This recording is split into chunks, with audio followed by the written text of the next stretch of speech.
And then I turned on my phone. And honestly, I thought the thing was malfunctioning. Because it started vibrating even before the icons popped up. It was the Apple logo, and my phone was just like, like, what the hell? And then when I turned it on, it was just notifications everywhere. I was like, oh man, did Michael Jackson die again? What happened? What is going on? Because every app was going crazy. It was like iMessage, bling, bling, bling, bling, bling, bling, bling, WhatsApp, blah, blah, blah, blah, blah, blah, Twitter, blah, blah, blah, Instagram, blah, blah, blah. Even Uber Eats was like, yo, you got some hot shit coming in, man. And I went to my messages, and everyone I've ever known in my life had texted me. From kindergarten teachers onwards. Trevor, oh my God, are you okay? Trevor, where are you? What's happening? Did you see?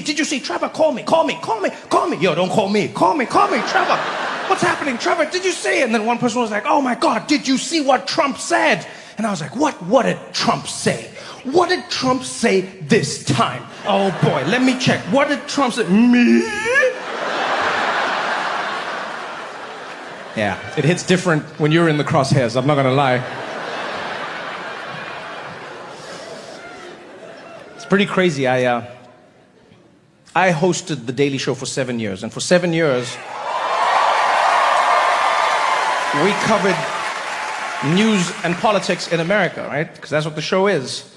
And in that time, Donald Trump was in the news and politics all the time, and so I assumed at some point maybe he would say something about me or come after me. He didn't, which I was happy about. I was like, great. You know, and then I left The Daily Show, and I relaxed like an idiot in a horror movie. And I went off and started hosting the Grammys, and I was like, this is delightful. It's a music show. So much more chill. Turns out the president watches the Grammys. Yeah, and he was not happy. Was not happy at all.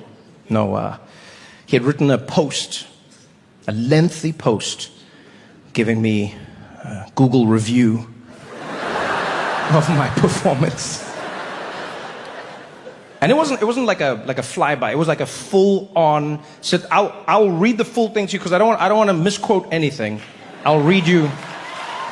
This is what I saw when I searched my name and his. It was a post on Truth Social from @RealDonaldTrump. Fun aside, Donald Trump owns Truth Social, so it's a little weird that he doesn't have @DonaldTrump. It's weird that somebody else got it and he was like, fine, real Donald Trump. Anyway, this is what the message read. The Grammy Awards are the worst! Every time I shout, it's because the word is in all caps. I'm trying to give you a feeling of what I was experiencing, all right? Virtually unwatchable. So some parts were good. CBS is lucky not to have this garbage litter their airwaves any longer. The host, Trevor Noah, whoever he may be. That's a bit bitchy. Like, I know what he was trying to do, but I don't think he did it correctly. You can't say the host, Trevor Noah, whoever he may be. Because that is exactly who I may be. I understand he was trying to dismiss me, but you said my full name and my job title on the night. You can't be dismissive and be vague and specific at the same time. That's not how that works. Whoever he may be.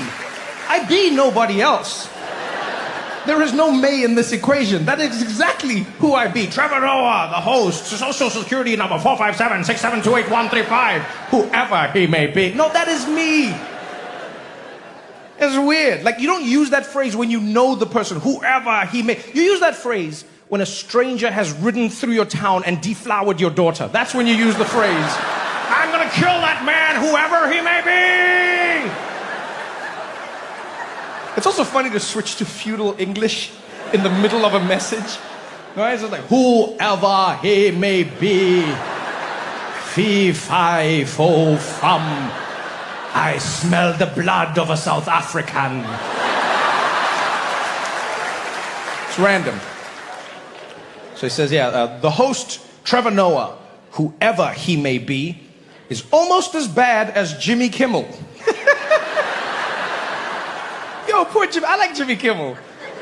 All right, and now because of me, he's catching strays. Like, He was at home minding his own business. Doesn't even work on Sundays. All of a sudden his phone is like... I says, almost as bad as Jimmy Kimmel at the Low Ratings Academy Awards. Then he goes on. Noah said, incorrectly, about me, that Donald Trump and Bill Clinton spent time on Epstein Island. Wrong! Now, just so we're on the same page, I did not say Donald Trump and Bill Clinton spent time on Epstein Island. I did not say that. I made a joke at the Grammys.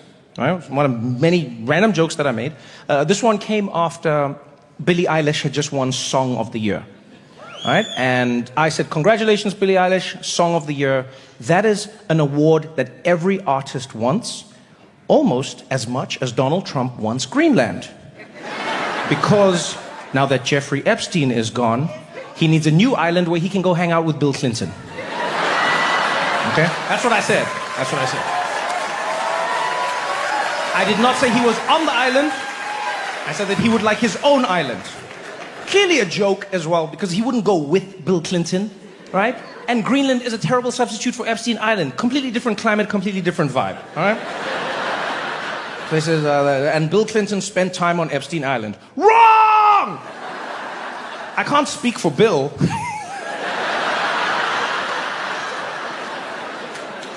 I love how in the midst of him like calling me the ultimate liar, it's like, this guy's a liar! Except about the Bill part. We gotta check that out. I mean, you know how this guy is.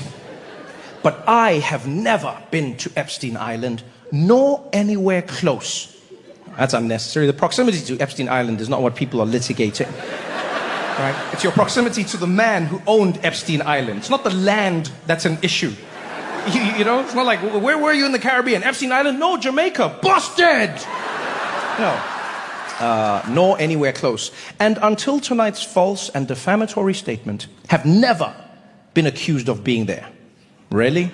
I was the first.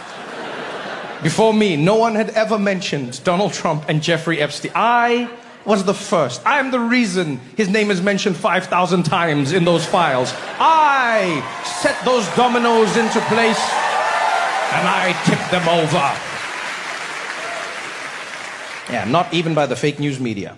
Noah, a total loser, meow, better get his facts straight and get them straight fast. It looks like I'll be sending my lawyers to sue this poor, pathetic, talentless dope of an MC and suing him for plenty, cha-ching. He put a $sign. I don't know what sound that is. Ask little George Slopadopoulos and others how that all worked out. Also, ask CBS. Get ready, Noah. I'm going to have some fun with you. President DJT. Yeah, that last line is something. Yeah, that is, get ready, Noah. I'm going to have some fun with you. You know, if you're not trying to sound like a sexual deviant,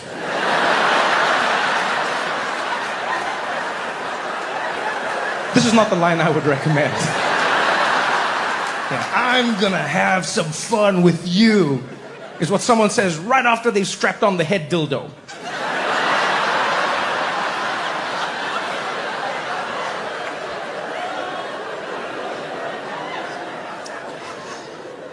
So yeah, that was my Monday.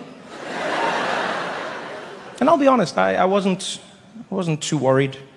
You know, Donald Trump watches TV regularly, gets angry about what he sees, posts about it, and oftentimes he moves on. I thought something else would come along, right? Because in many ways he's like a squirrel that watches TV. Yeah, he'll be fully... Yeah, same size hands. So I was like, it'll move, it'll change. And it did. The next day, the big topic in the White House was the government shutdown. Right? There's a looming government shutdown. Because you know America's government is always on the edge of shutting down. I mean, at this point, I think you guys should switch to a family plan, right? Well, month-to-month thing is not working out. But they were interviewing the president about this. This is a serious topic. And in the middle of a conversation about the government shutdown, some journalist from the back of the room, shouts out, "Mr. President, are you going to sue Trevor Noah for what he said at the Grammys?" I'm like, "Dick?" I was gone. Yeah, I always wondered what happened to that kid who was like, "Oh, teacher, you forgot to give us the homework." Then Trump went back in. "Oh yeah, Trevor Noah said I was on Epstein. Gonna sue him. Total lightweight, loser." Yeah, and so now I might be getting sued by the President of the United States. Yeah. I don't know. I don't know if it's a woo. I don't know if it's a ooh. I don't... No, I'll be honest with you. I don't know how to feel because I don't know how this will play out. If it was a normal time, I'd be pretty confident. Donald Trump would sue me. A judge would throw it out for a multitude of reasons. Well, you know, First Amendment protections, free expression, jokes, satire, all of these things are covered in a regular time. And it would be Donald Trump suing me, whatever. But now it's not Donald Trump. Now I'm being sued by the President of the United States, Donald Trump. And I don't know what that means. Do I appeal? Do I appeal? We get to the Supreme Court.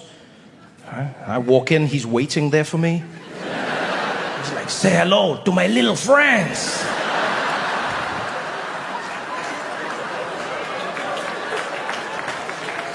I don't know. Nobody knows. Yeah, with him, there is no knowing. You know? Just ask Nicolas Maduro, former president of Venezuela and current inmate of New York City. Yeah, he was president of Venezuela. And then all of a sudden, he wasn't. The story is even crazier. What happened was, and you can go check this yourself, what happened was, Nicolas Maduro was on TV giving an interview. And then he joked about how people are threatening him, alluding to Donald Trump. And he was like, "Man, I'll be fine, we'll be good." And then he played a song, "No war, just peace." And then he started mocking Trump by doing Donald Trump's dance move. Like the move, singular. Right? Yeah, he did the move. So he came on and then he did the... You know the move, the double jerk off.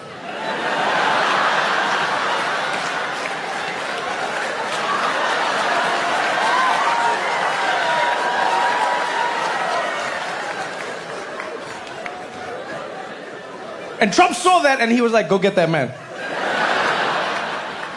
Go get that man." Military went, got Maduro, brought him in, put him in a jail. Not just any prison, by the way. They put him in a prison in Brooklyn. The same prison where they are housing Diddy. Imagine that. I thought I had problems. Nicolas Maduro, he's having, whew. Imagine the irony of his situation. He was witnessing America rolling out the most brutal deportation campaign ever. And in the midst of that, you're the one immigrant they import.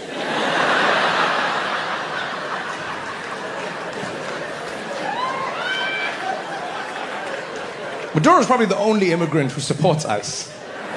Yeah, he used his one phone call for them. He's like, "Hello, ICE, come get me, man, come get me." Yeah. No, come on, I'll fly myself. Let's work together. Come on, we can do this, guys. We can do this. That's why I say you don't know how it's going to go. Nobody knows anymore. What a crazy twist of fate. Can you imagine? For decades, you ruled your empire with an iron fist. You terrorized people around you. You were violent, never held accountable. And now they've taken away all your oil and you're in the same prison as Nicolas Maduro. True or not, what I do know is if Jacob Zuma was allowing the Guptas to control our country and choose our ministers, then it wasn't my president being corrupt to me, it was the Guptas telling him what to do. It's like Julius said, the Guptas were in his ear all along. They were inside his ear all along. And you know the way Julius sounded, it sounded amazing. Because like, I get the phrase when they go, they were in his ear. But he said they were inside his ear. it sounded like the Guptas were actually inside Jacob Zuma's ear, which actually would have made sense when you think about it. What if they were inside his ear the entire time? How do we know that every single time Jacob Zuma was speaking to us as a nation, he was actually telling us what the Guptas were saying to him? Like he had one of those earpieces that they have on those hidden camera shows. You know? Like he was there in Parliament, outside Parliament, there was a van with the Guptas sitting inside it. Hello, Jacob. Jacob. Jacob.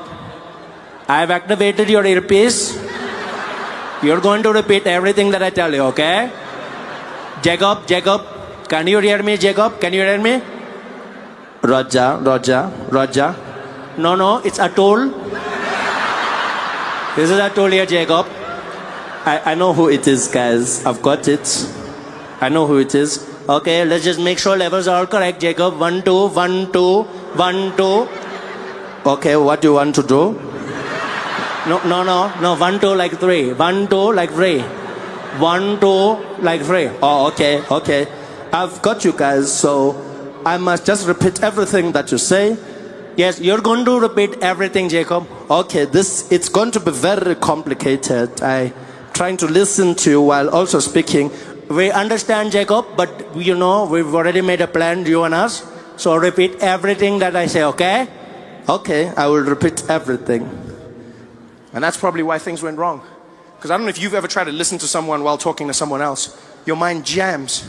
Yeah, that's why Jacob Zuma could never deliver a speech. It's not that he couldn't read, he couldn't listen. He couldn't listen and speak at the same time. I used to watch him and be like, what's going on, Jacob? Kinkari, your YouTube is buffering. What's happening here? This is why data must fall. But it turns out he was just listening the entire time. There he was in Parliament. The praise singer said his name as he came. Jacob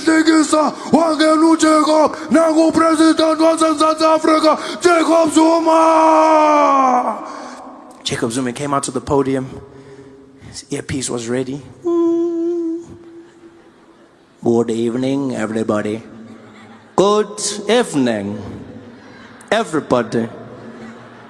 Proud South Africans, and Indians especially, We are doing well in this country. We are doing well in this country. And also, don't listen to the news. Don't listen to the newspaper. The newspapers, even though what they say is right sometimes. Also, there is no problem with the ANC. Also, there is no problems with the ANC. The membership is growing. We currently have 939,360,000.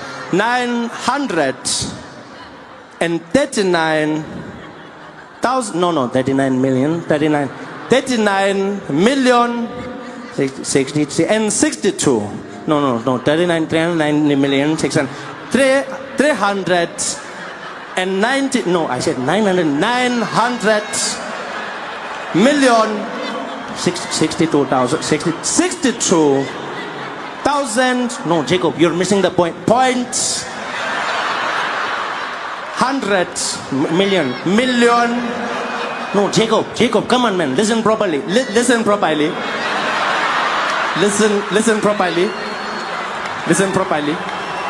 No, Jacob. Listen properly. 900 million. Give me a pen there. Hey, Pelele. No, Jacob. 100 million. 39 million. 63,000. Oh. What are you doing? Jacob, no, man. That was just a tickle and a cough. Tickle as a church cough. Okay, this is going wrong, Jacob. Abort, Jacob. Abort. I bought.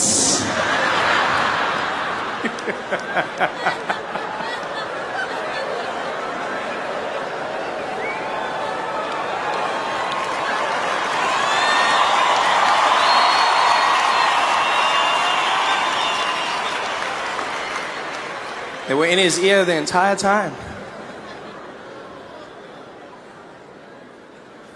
I miss South Africa, man.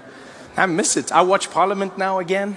I went straight into it, watching the vote of no confidence. I was so stressed. I don't know about you, but I was so stressed. I was like, please, please, please, please don't let Zuma go, please. Don't let Zuma go. My jokes, all of my jokes, please, please. And I get, if you liked Trump, voted for him, and you were happy with him, that also makes sense to me. But there were people who voted for him, and then when he did what he did, they were like, I can't believe he's doing this. I can't believe, well, I'm sorry, what can you not believe?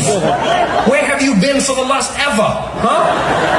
I didn't think that he would, you didn't think he would what? You didn't think he would what? Be him? There's no surprises with Donald Trump.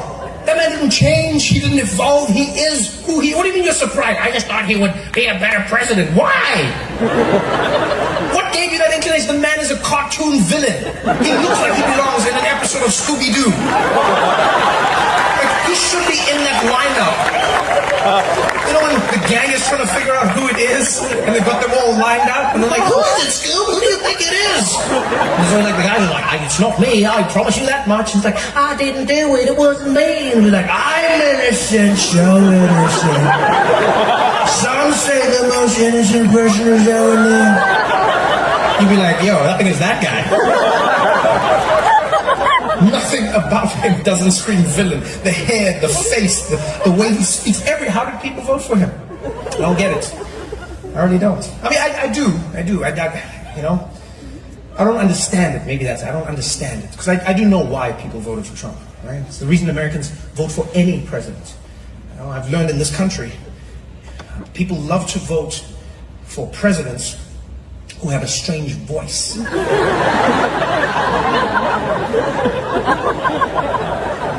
I've never particularly understood it, but it's a trend that I've noticed. If you run for president in this country and you have a normal speaking voice, you don't get anywhere. Yeah, you don't. You just come out, you're like, hey everybody, these are my policies. People are like, boo, no way. But if you have a strange voice, you win. It doesn't matter what your policies are, it doesn't matter what you talk about, just have a real weird voice and you're done. No American president has had a normal speaking voice, none. Go back as far as you want. From the very beginning of recordings of US presidents, there is none. None of them sound normal. I don't care how far back you go. John F. Kennedy, he didn't speak normally. He had a thing that he was going to do with his voice.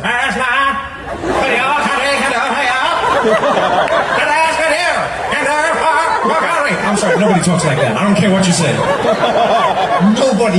So you telling me that man was standing in McDonald's like, could I please get another one with a large fries? And one McFlurry, please. What do you mean the ice cream machine is broken?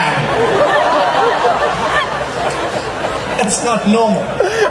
Nobody speaks like that. No American president spoke normally. None. Bill Clinton, he didn't speak normally. He just did that thing with his voice, like he's trying to seduce people. He's like, oh no, how sexual relations.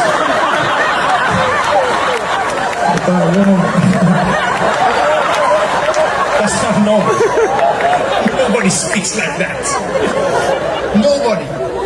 George Bush, he didn't speak normally. He did that weird thing where he was like speaking out of the side of his mouth, like, we're gonna find the people that did this.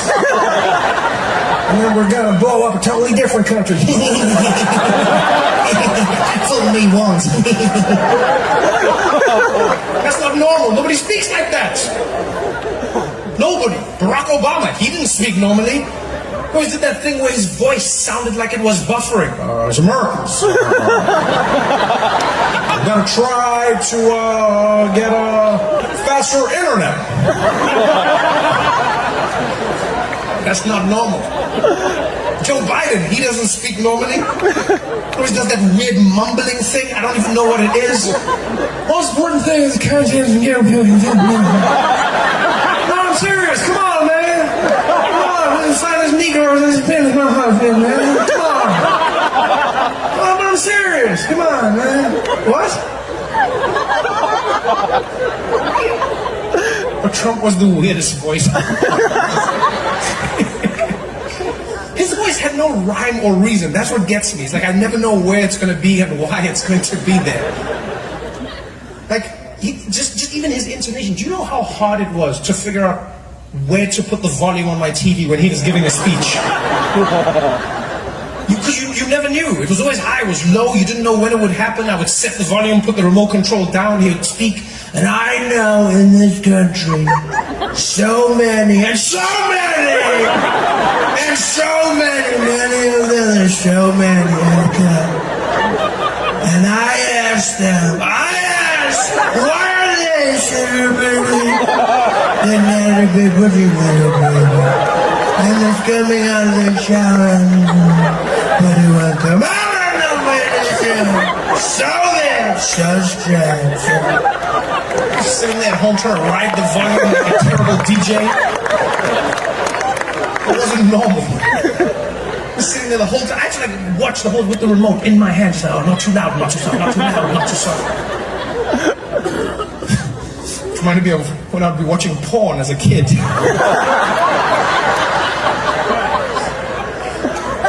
Yeah, did that ever happen to you? Like when I was a kid, I would try and watch porn at home. So it was always random, right? Like we didn't have ready access to porn when I was growing up. If you're old enough, you know what I'm talking about here, right? Because now there's porn everywhere. There's a crazy world. Too much porn, if you ask me. No, I think like porn is fine. It's good for people to watch porn, enjoy yourself, have a good time. But now there's too much porn. It's available all the time. I think it's messing with young men's brains. You know, it really is, because like they watch porn and then they go like, "This is real life," but it's not real life. You know, and they get their minds warped. They're just like, "Oh yeah, you just walk up to a woman." And like, no, because internet porn is like that. You just click and you just jump straight into it. You know, like when I was young, porn had a storyline. You know, like the person was going to go somewhere for some reason, and they would talk, and then the sex would happen. It was, do you get what I'm saying? It was really important. It taught me many valuable lessons in life. Yeah, there'd be like some woman working in like her kitchen, and then like a tap would burst and spray water all over her tight shirts. And she'd be like, "Oh no, what am I gonna do? Water's everywhere."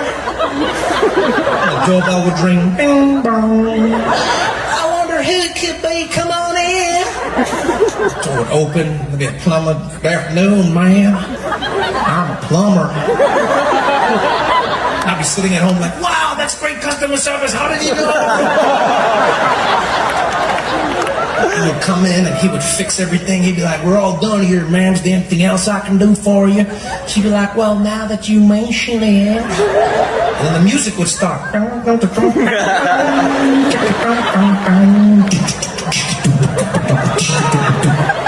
then they would get it on.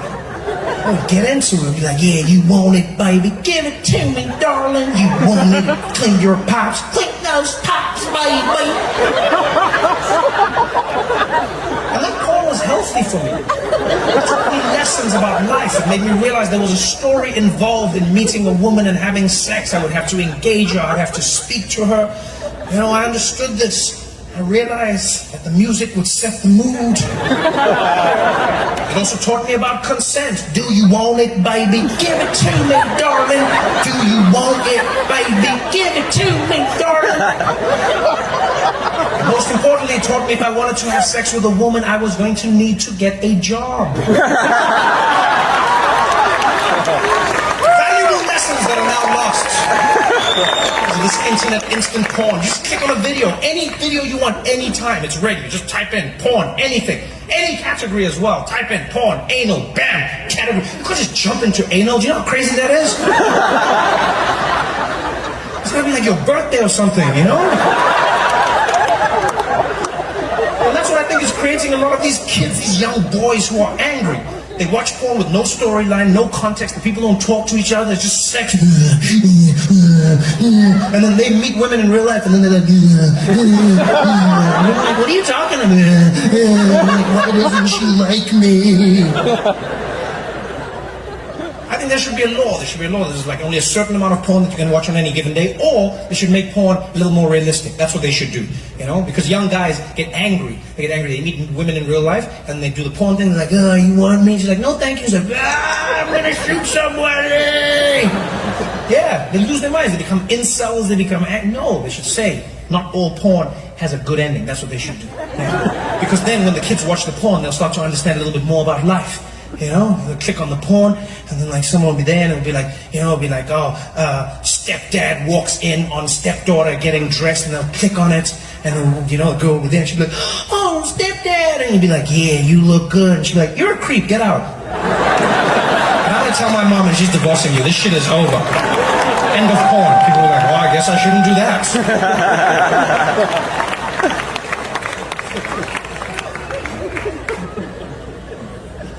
Always used to be, I used to love watching porn at home, and it was always a treat as well.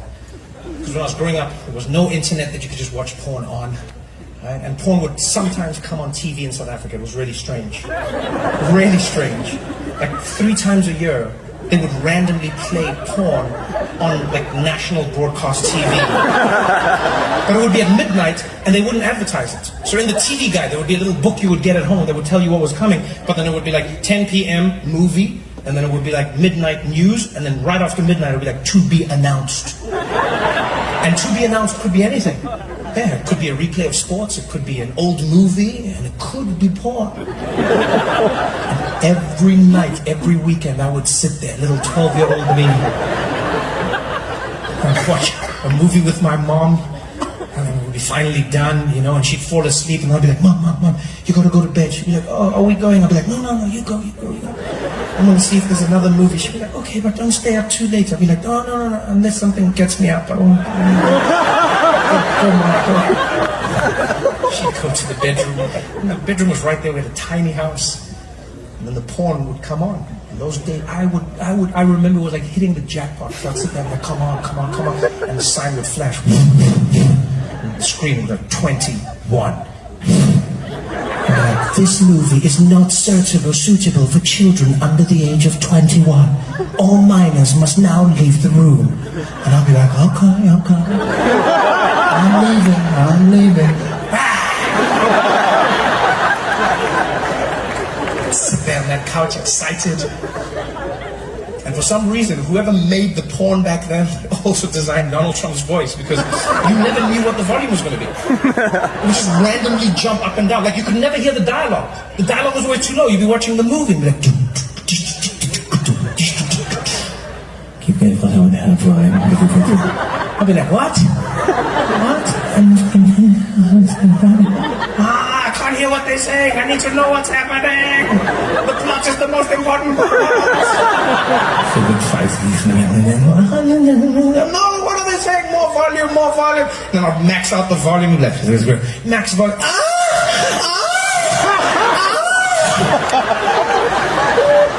I changed the channel to National Geographic. My mom would come flying in the room. What's happening here, Trevor? What's happening here? I'll be like, oh, nothing, Mommy. I'll just be sitting there with a pillow on my lap. There's nothing, Mommy. What does that sound? I'll be like, it's the hyenas.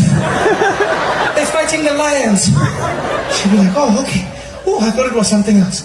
Okay. Don't stay up too late. I'll be like, no. Okay, good night, Mommy. Good night. And she'd leave. I'd be there, my heart pounding. It would just be me and Richard Attenborough. Just sitting in the room, that voice. The young boy sits in his room, having successfully evaded his mother's questions. The lies have worked, and you will live to fight another day.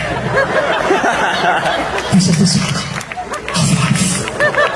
Yo, OC, you guys are having fun tonight, man. Thanks for coming out, guys.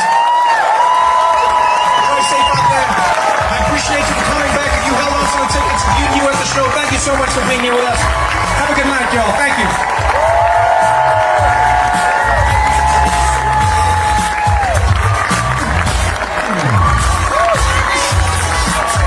Now would be the perfect time for an alien invasion. There's no good time. I think we can all agree on that. But if I had to pick a time, I would say this is the best time. Yeah. Because if aliens invade, it's not going to be good for us. Right? We know we don't stand a chance. If they can travel through space-time, our weapons mean nothing. We're probably just going to annoy them with our guns. Pew, pew, pew, pew.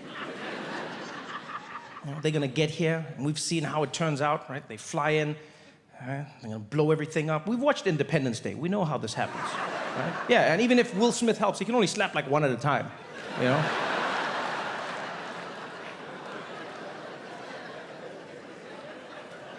So what do? I think about it all the time. Genuine. I think about alien invasions all the time. It is my Roman Empire. Like, what are we gonna do? What are we gonna do? Well, I never used to think about this. Like when I lived in South Africa, this was nowhere in my mind. But in America, it's a real thing. Yeah, because when aliens come, this is where they're gonna come. Yeah, they're gonna fly here. They come straight to Washington, D.C., blow up the White House. And they go to other countries, you know, they go to London, blow up Big Ben. You know what time it is? And they fly to other landmarks, blow everything up. I know it's an issue. America first. I get it. Yeah. When I was in South Africa, this is something I never thought about, ever. Because I knew when aliens invade, they're gonna go, they're gonna blow up the world. But the one place they don't go is Africa. Yeah. You've seen the movies. They never invade Africa. I used to watch those movies all the time, and I'd wait. In the movie, the president would come and be like, citizens of Earth, aliens are invading our planet. Then you'd see the aliens invade. And then you'd be like, wait, I guess Africa's not on the planet? What is happening?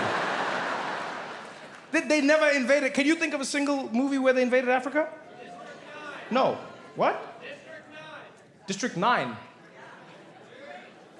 No. And screw you for trying to mess up my special. Sitting up there in the balcony like a king. District 9, I tell you. Off with his head. No. District 9, it's a good attempt, but no. If you remember the plot of District 9, the aliens didn't invade Africa. The aliens crash landed in Africa. And then they spent the rest of the movie trying to escape. Because we don't mess around.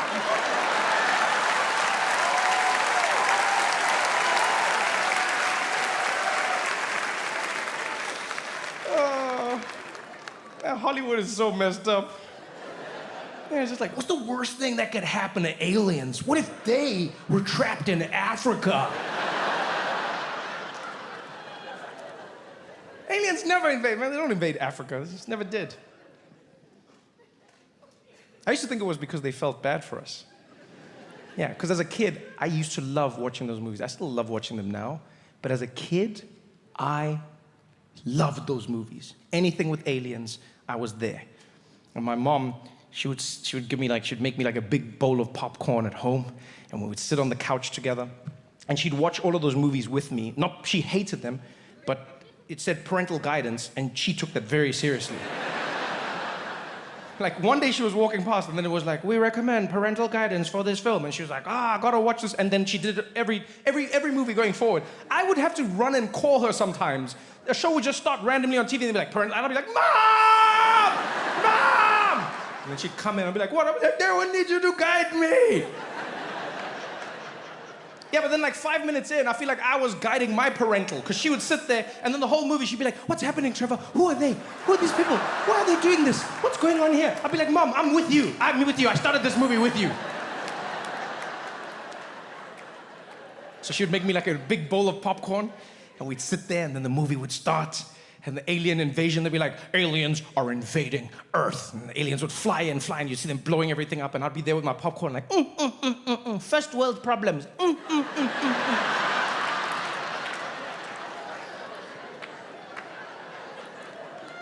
I genuinely thought, I was a little kid.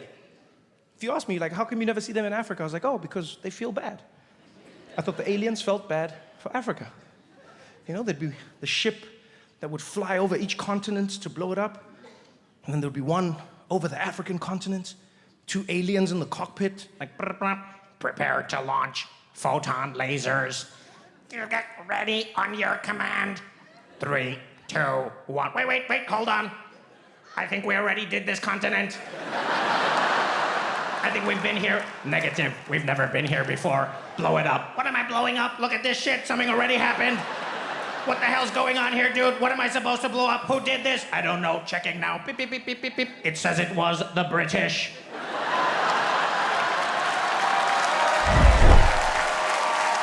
Yeah! I love Mexican food. I love Mexican people. I don't even know what it is. I think it's just people, we have a connection, you know? I don't know, South Africans and Mexicans or something. People from shithole countries, we have this thing.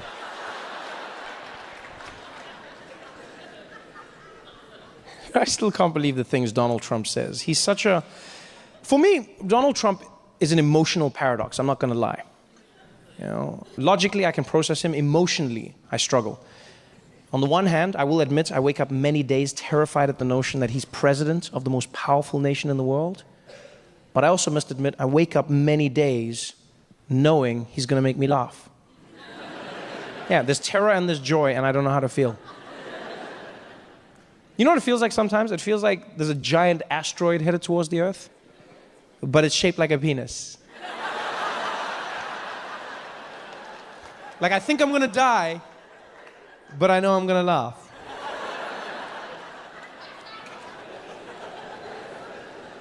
You just look at everything that he does. The world we now live in because of him. Like, you realize we're living through history.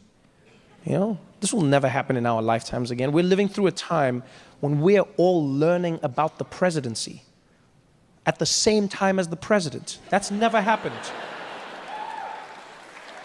How wild is that concept?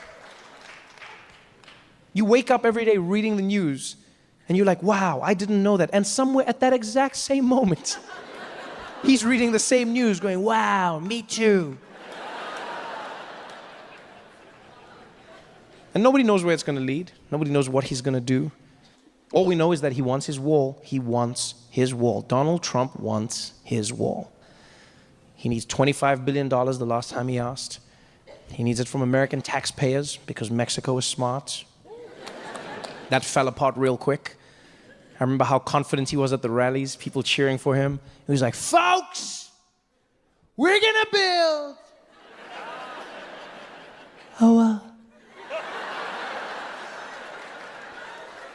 We're gonna build a wall, folks.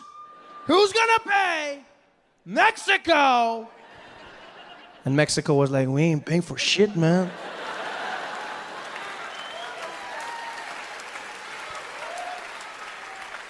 We might build it, but we're not gonna pay for it, man. And I don't know if you've been following the journey of the wall, but it's probably the best comedy on TV, right? Because now they've started building prototypes of the wall at the border, right? Because Donald Trump said he wants them to test the wall first. I don't know how you do that. You know, it's just like, try again. And because this is the prototypes, Donald Trump now has specifications for the wall. He now says he wants the wall to be made out of concrete, but he also needs the wall to be see-through, right?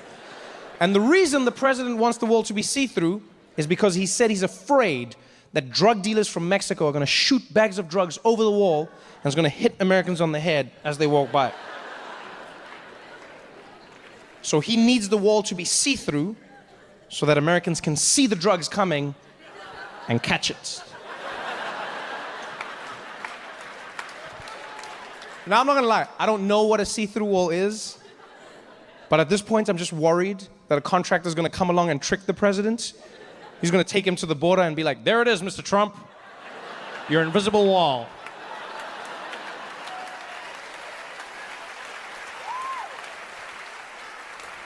And then just to make sure he buys it, he's gonna hire a troupe of Mexican mimes, just be like, oh my God, you can't get through it.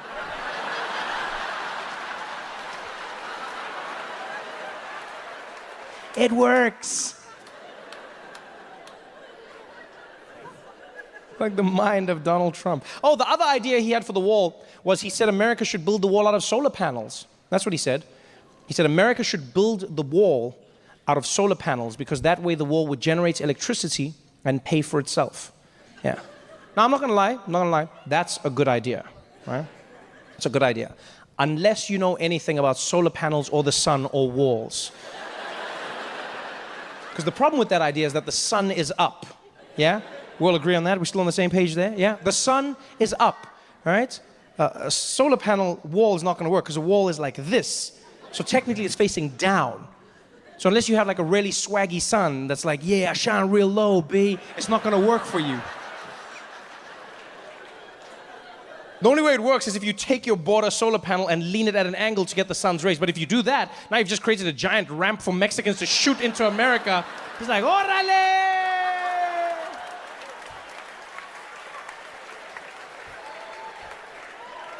The mind of Donald J. Trump. The J stands for Jesus. A lot of people don't know that. Yeah, a lot of self-loathing going on there. And he's always going after someone, right?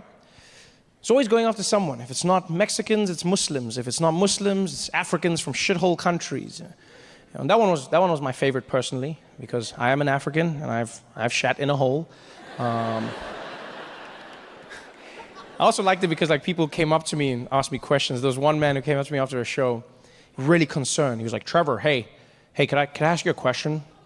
I said, yeah, go ahead, my friend. He said, hey, Trevor, I just wanted to know when Donald Trump says all these horribly racist things, do you sometimes just want to, pack it up, leave America, go back to South Africa and escape all this racism?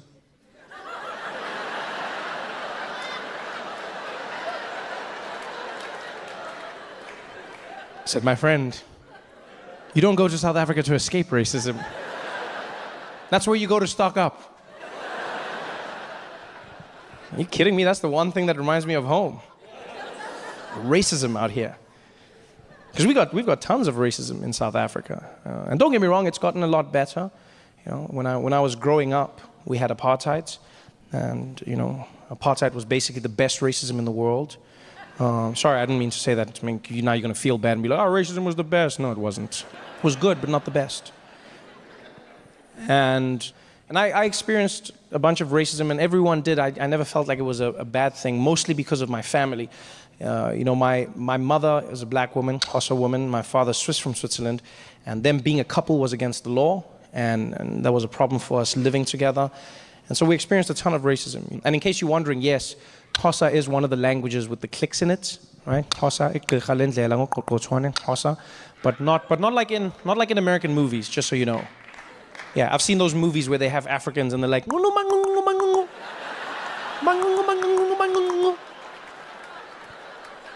that's not a language. Yeah, even we watch those movies and we're like, I wonder what they are saying, yeah? Where are they from? I think they're from Cleveland.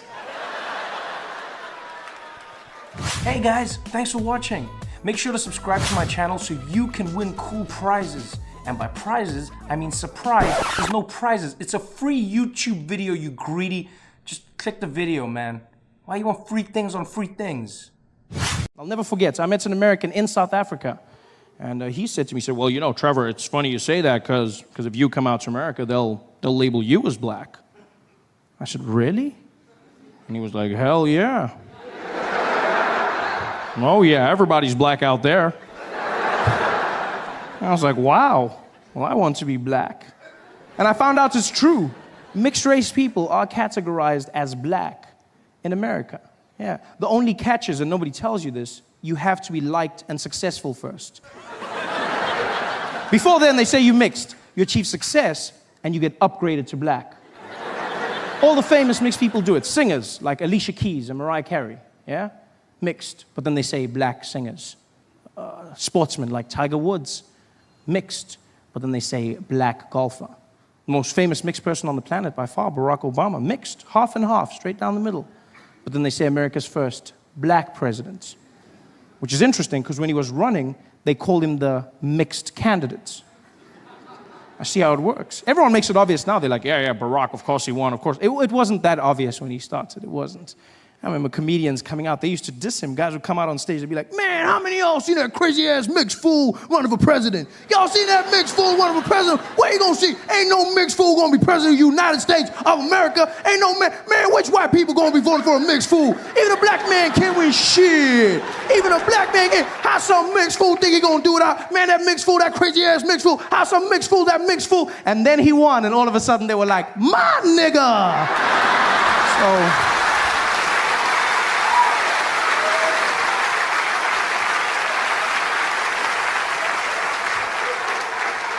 So I see how it works, you know? I understand. In order for me to become black, I have to work hard at it. And I'm willing to do the time. Yeah. I took the first opportunity I could. Bought myself a plane ticket from South Africa, and I said, I'm going out to America. I'm going there, and I'm going to be black.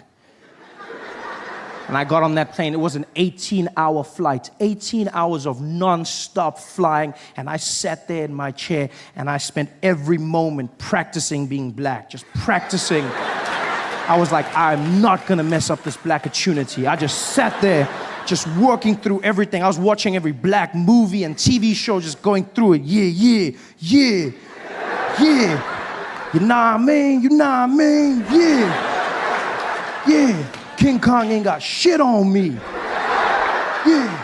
What you talking about, Willis? I was grinding it. You laugh, but 18 hours of flying, and I landed in JFK, and I was fluent in my black American. For shizzle my nizzle. I was walking around. I was so black, I was even laughing black. I was like, ha, ha, ha. Yeah. My man. Ha, ha. Should have seen me. It was like, oh, this you? That has to be the personification of cool, in my opinion. There's nothing cooler. Black Americans are so cool. They can make you feel good about yourself just by asking if you are you. You don't believe me? Get a black American man to come up to you and just be like, hey, yo, this you? Nah, this you? And you'll be like, I think it is.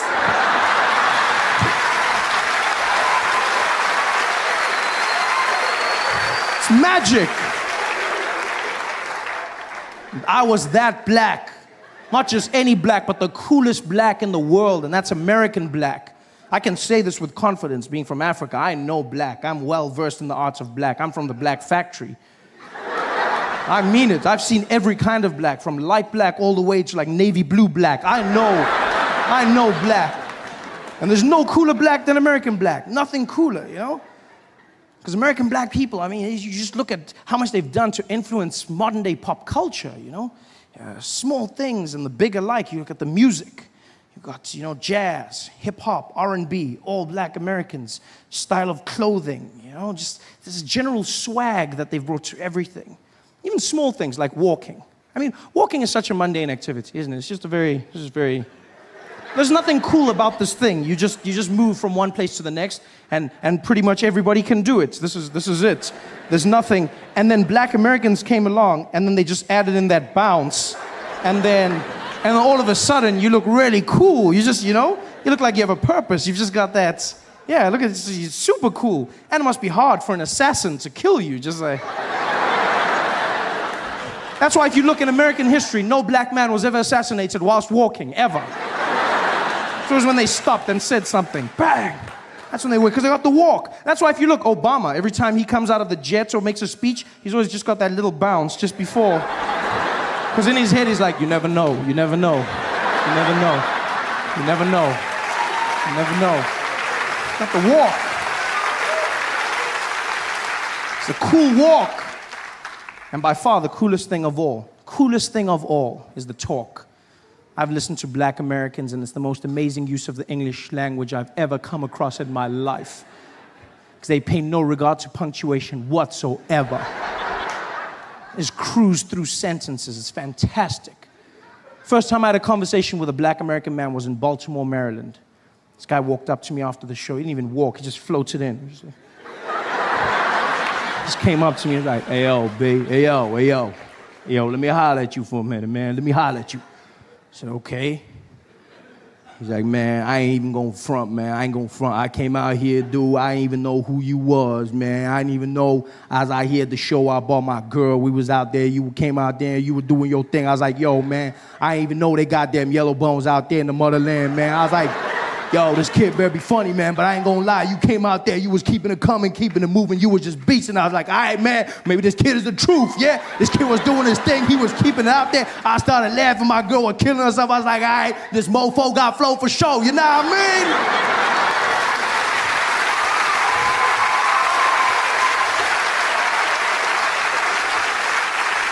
And I was like, no, I don't. But I love it. It's the most amazing use of English I've ever come across in my life. Just that one word alone, just the strength of that. Nah mean. Do you know what I mean? You nah mean? It sums it all up, doesn't it? It's just, neither question nor statement. It's just, like, why have we been wasting our time with syllables for so long? I don't understand. It was a crazy day today, you know what I mean? Yo, that shit was crazy, you know what I mean? It just flows, it's magical. It says it all. I feel like I've wasted years of my life without nah mean. I wish I could go back in time and relive my favorite moments, watch my favorite movies again, seeing them bring to life. This is Sparta! Nah mean! Power. Hey there, thanks for watching. Now, all I need you to do is click on that little circle on your screen. Yeah, that one. Oh, yeah, just like that. Hold on. Yeah, click. Nice. We've been traveling all around the country now. It's been so much fun, out in places like PE and Cape Town and East London, and recently went to Durban, which was a bit of a schlep for us. It was really hard because it was raining so much, and then on top of the flight delays that you have to contest with, there's also like overbooking, which is a problem. I don't know if you know what overbooking is, but basically it's a legal process where it's a practice rather where airlines book more tickets than there are seats on the plane. So they book more, sort of like a taxi. But then they don't let you get on when you get there. So they just hope you don't pitch up. He's like, please. Yeah. It's like, that's what they do. And so we flying down to Durban, and it was the funniest thing ever. We're standing in the queue, everyone's all fidgety in the line, looking at their watches, and they call us forward. They're like, next, please, next. So we go to the counter, and there's one of those women there with her glasses and her relaxed hair, and she's there. And then she's like, can I have your ID, please? And you're like, IDs, everyone puts them down. She's like, where are you flying? And we're like, Durban, please. She's like, Durban.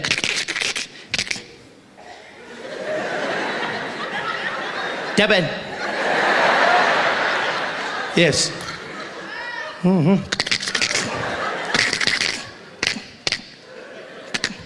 Are you flying now?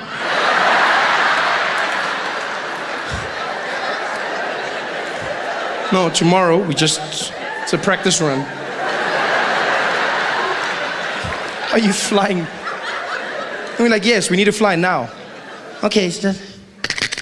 And then she starts typing frantically, which I never understand, because when I book my tickets, all I need to do is click. It's click, Joe, that one, click, Durb, that one, click, and then it does it all, and then she's there. I bet she wasn't even busy doing our tickets anymore. She's just like there, clicking. She's probably on like Facebook or something there, updating her status. Yo, another one, is here. I'm dead. Another one here. Yo, dead. You overbooking. Dead. Oh, poke back. Dead. You dead. Death by overbooking. Yo.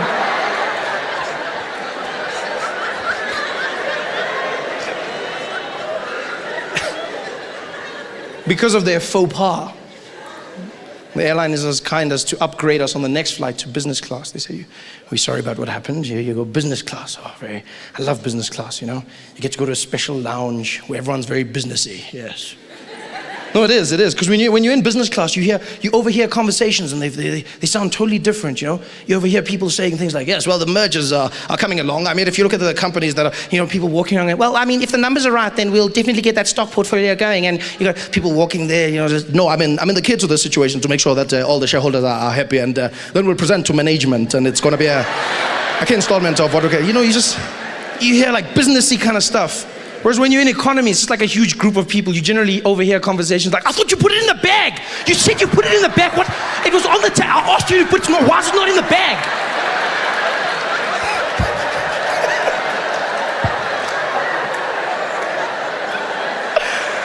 Oh, wow.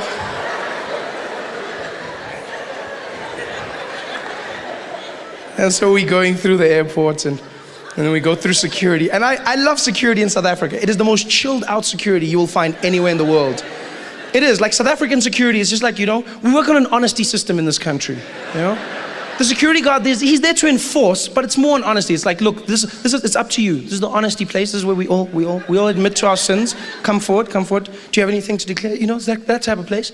Overseas, when you come through customs, it's the craziest thing ever. You got to take off everything. You got to take off your shoes, and you take off your belt, and you can't wear a jacket or a hoodie or a cap or anything. You got to take off your rings and nothing, not even coins in your pocket. Even you got like a big filling, then you're in trouble. Then and they'll be like, then you're like, but it's my teeth, and they're like, well, you're gonna have to do something. You're gonna, and then like colored people are like, excuse me, yeah.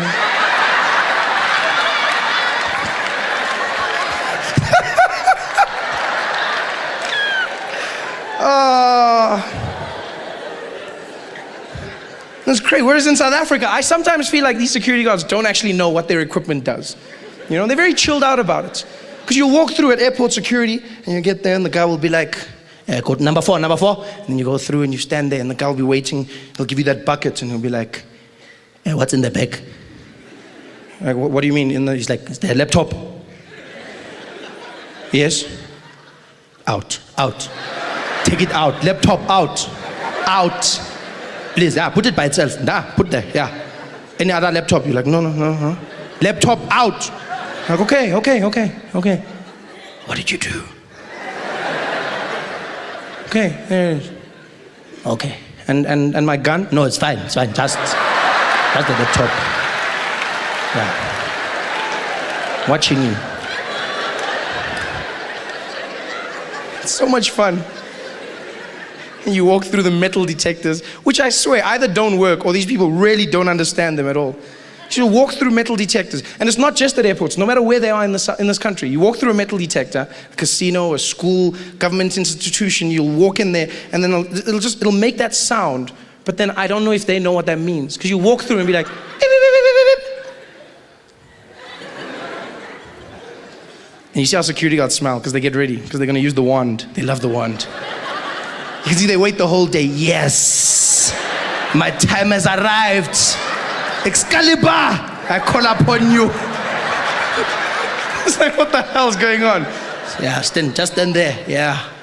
Pulls out his wand. Those black ones, just pulls them out. And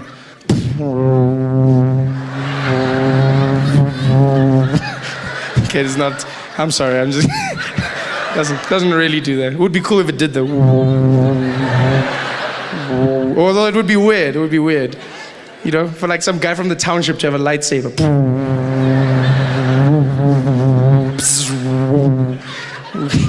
Wouldn't work at all though. It wouldn't. Imagine, it wouldn't be like Darth Vader. It would be like Braveda. Bravi!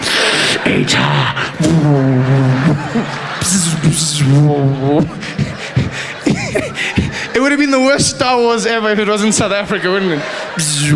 Like the critical point, the moment that made the movie would never happen if it wasn't a township in South Africa. Because which guy from the township would claim a child after that many years?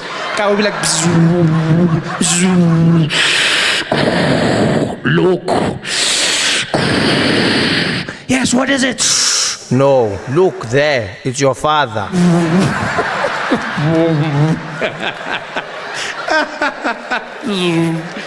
But it wasn't. Okay, sorry. Go ahead. I digress. The wand. Comes. Sorry. Comes out with the wand. And they always do that thing, they go around. And we don't know what it's supposed to do or not,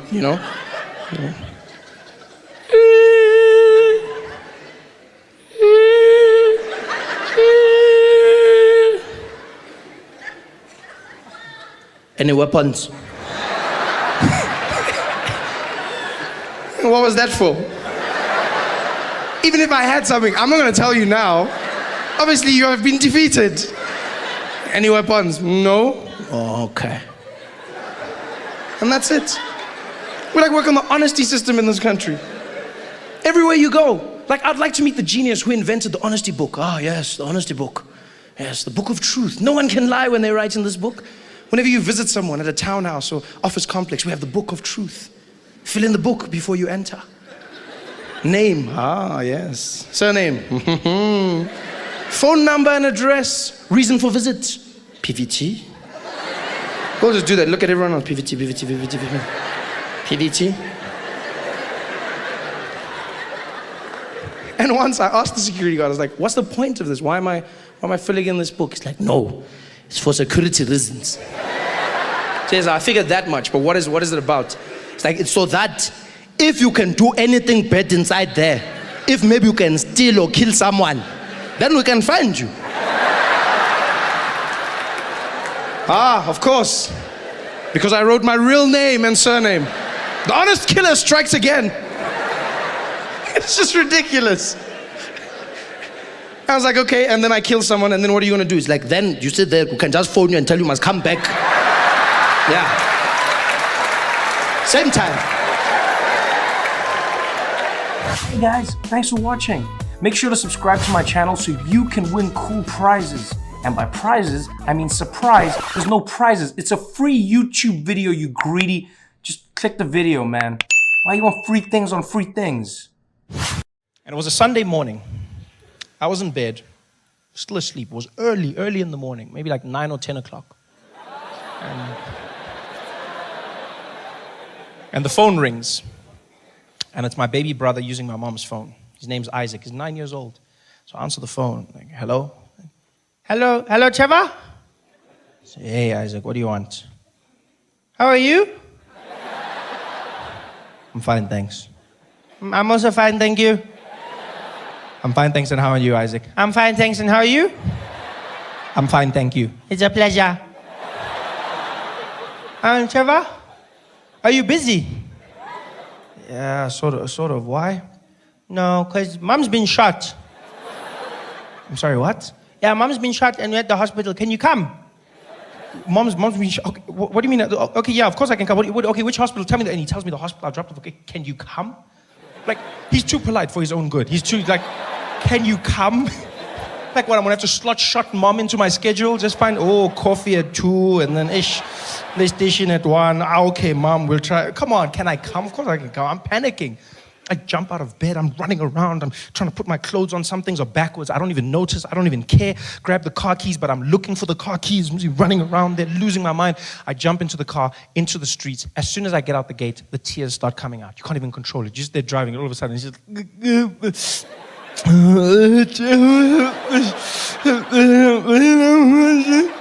I'm driving, I'm trying to hold it back, but then I get to the traffic lights, the robot is red, and I just let it out. It just comes out. No,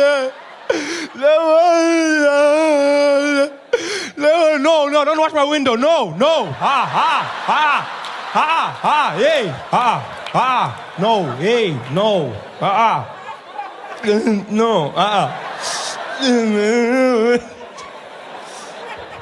And there I am, driving to the hospital like a madman. I get there, jump out the car. My brother's standing there, the emergency section. I see him outside. He's just standing like nothing happened, looking around. I go, Isaac, what happened? He's like, Mom, she's getting shot. She's inside. So I'm like, okay, are you okay? He's like, Mom was shot, not me. No, that's not what I'm saying, you idiot. Whatever, I'm coming back. So I run inside.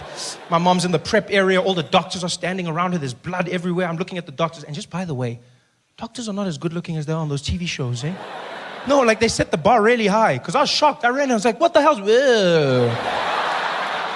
Sorry, that was inappropriate. What's happening here, guys? They're like, sir, you need to leave. I said I was sorry. Come on, that's just what's happening. Like, no, sir, you can't be here. Please leave, please. I'm like, whatever, okay. So I go outside. The nurse comes to me. She's like, Mr. Noah? I said, yes. Okay, Mr. Noah, we've got your wife stabilized right now. And I said, my wife? She says, yes, that's Mrs. Noah, right? Yes, that's my mom. Oh, I'm sorry. I thought, why would you think she's... Come on, hold on. You think I would, she's cool, but like, have you seen the girls? I should show you the pic. Oh, well, I'll show you the pictures afterwards. What's going on? She's like, okay, Mr. Noah, your mom's just been stabilized and we're going to have to start thinking about surgery. She's been shot in the head and she's been shot in the lower buttocks region. This is a very serious thing. I'm like, yes, it is. Okay, so what's happening? Well, we just found out that she doesn't have medical aid. So what? She says, yeah, she doesn't have medical aid. Now, my mom always had medical aid, always. But now it turns out she canceled it a few years ago. I didn't know this. She canceled it because she never gets sick. You know those people? I just never get sick. I never get sick, Trevor. I never, ever, ever get sick. I don't know why I have this. I never get sick. Yes, but you didn't think of bullets.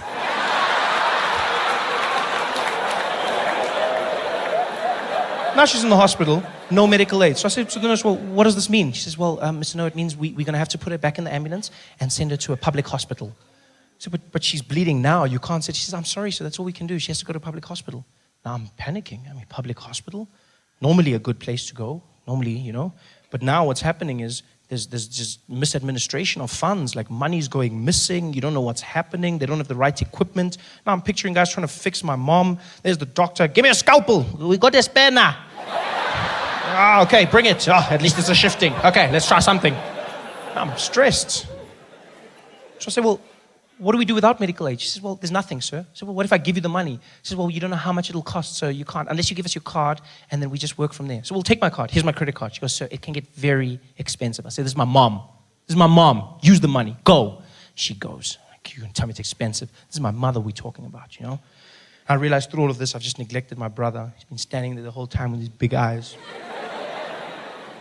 So I'm like, hey, Isaac. Hey, Isaac. What's on your mind, man? You okay, big boy?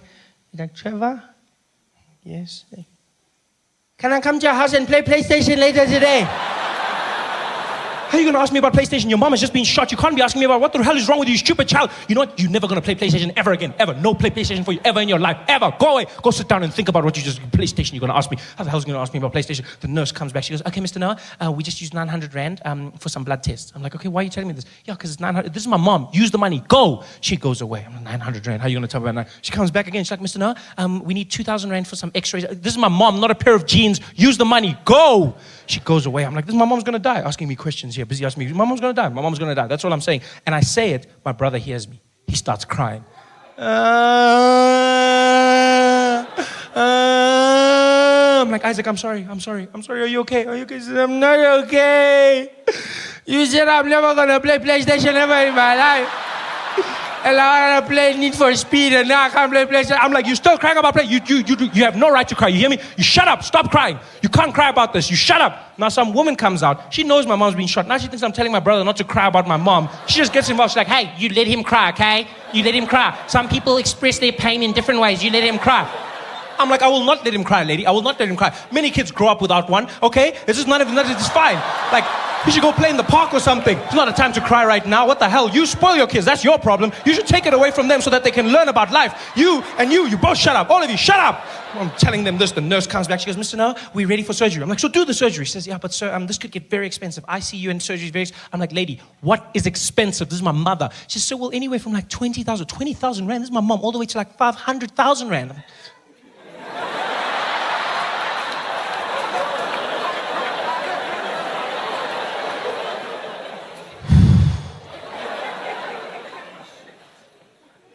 Yo, but she's lived, eh? I mean, she's like, what, 56, 57? I mean, it's almost finished. I mean, you know? Even she says she's old. I mean, you know? And you said the bullets in the head, and head, it's finished. Yo, because now we need to pay for the funeral, and we need to buy scones for everybody, and this guy needs a PlayStation, you know? So, I mean, I don't know if... She's like, sir, we need the go-ahead, otherwise we can't do anything. I said, okay, well, use the card, just use the card. We'll handle the debts. She goes away. I'm stressed. Because I've seen this happen to people. Go into a hospital, you don't have enough money, use your credit card, next thing you're in debt for years, and the person could die. Yeah, the person dies. And when they die, the doctor doesn't give you your money back. No. No, he doesn't. Yeah, because he tried, and that's all he has to do. Yeah, you'll get there and be like, doctor, did you win? Be like, wah, wah. And your money's gone. That's all I was stressed about. But the most amazing thing happened. Turns out, my mother wasn't that badly hurt. It was a miracle, really. The ass bullets didn't do much damage, because my family's gifted. The head bullets didn't hit anything vital, yeah? Other than the head, obviously. But it missed her spinal cord, missed the nerves, didn't touch the brain, went right through, missed the eye, hit the eye socket, and so deflected. And all it did was it cut a piece of her nostril off, just one side, and the bullet went out clean. Which means she didn't have to go in for intensive surgery, and her recovery was only a week. Yeah, a week, which was fantastic, because that means the bill was only 24,000 rand. I mean, and she's alive, yes, but the bill was only 24,000 rand. This is great, really great, because 25 was my cutoff. So, you laugh, but that's how much I've calculated I'm willing to pay my mom back for all the Ultramel custard I've consumed in my life. Everything else, none of my business, eh? Food, clothes, schooling, all of that stuff, I'm not paying. I hate it when parents say that to their kids. You know how hard I have to work for your bloody school and your clothes? I didn't ask to be born, that's your job. Please, you handle that. I asked for the Ultramel, we can keep a tab. Don't involve me in your things. That's what I calculate, 25,000. Yeah, I would have been there, 24,750. I would have been there at the doctor. Eta. It's fine, my man. No, stop. No, you tried. You tried, mama. It's cool. No, you tried it. No, just switch off there. Switch off. How much? 250 left. We'll pour petrol or something. It's fine. Just switch off there. You tried. Yeah. It was fantastic. I told my mom about the 25. She laughed. She didn't know I was serious. And to show you what a crazy family we have, my mom's in the recovery ward. She's got those tubes in her and everything, and the IV, and my brother's in the corner bored out of his mind, and my grandmother's in another corner reading the Bible, and I'm holding my mom's hand and I'm crying, still crying. This is a week later, I'm still crying. I've been crying the whole week, but I've also been using this time to cry for other things in my life. No, because as a man, you need to know when to cry. You loop it all together and you just cry at one time. It's like we cry in bulk. You got to understand, you cry. You don't just cry one. Cry in bulk. Yeah. So I'm crying for everything. And my mom looks at me and she goes, shh, Trevor, shh, don't cry, baby. I said, no, mom, I'm going to cry. You were shot in the head. And she says, no. Look on the bright side. I said, what bright side? She says, no, at least now because of my nose, you're officially the best looking person in the family. I was like, oh, by default. Hey guys, thanks for watching. Make sure to subscribe to my channel so you can win cool prizes. And by prizes, I mean surprise. There's no prizes. It's a free YouTube video, you greedy. Just click the video, man. Why you want free things on free things? What happened was, I was doing shows in New York, right? A whole lot of performances. And then one day, in the middle of a show, my voice disappeared. Out of nowhere. I was talking, and then, Eskom.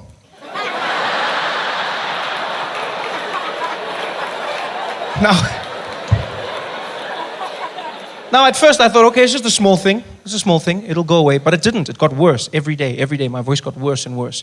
Finally, I ended in New York. Was coming back to South Africa through London. So while I was in London, I met a doctor there. Horrible doctor. Because his advice was, maybe you should just keep quiet, Trevor. Yeah? Maybe you should keep quiet. Keep quiet for a few days. And thereafter, what you should do is speak in a confidential voice. Yes? Speak in a confidential voice. That's what he told me to do, speak in a confidential voice. A confidential voice is basically you speaking very softly, very hum. So basically everywhere you go, you talk like this. You know what I mean? This is what you've got to do. Basically like white people in the office, you just got to find the guys. You're not gonna, what's that? No, nothing, we good. Yeah, see you guys at the bra. Don't want those guys. That's a confidential voice. Now the problem with the confidential voice is that you have to lean in when you speak to people, right? And then two things happen. One, I don't know why, but if you speak softly or if you whisper, people will whisper back to you. I don't know why this happens. I went into a shop. I was trying to buy a computer. This guy comes and says, hey, sir, how you doing? You good, man? Are you good? It's like, yes, I just need to buy some computers, please. You looking at some of those laptops over there? I said, yeah, just some of the MacBooks. Said, yeah, well, over here we got a great range of computers. What are you doing? Why are you whispering? I'm not whispering. I don't know what you mean. You whispering, why? It's like I'm injured and now you're limping. What the hell is going on here?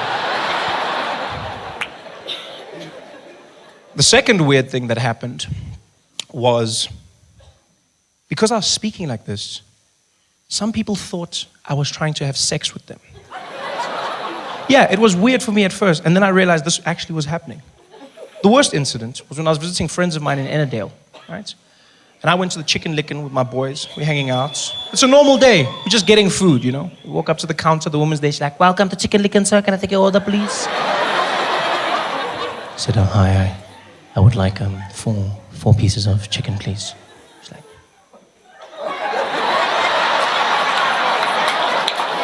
you want some chicken?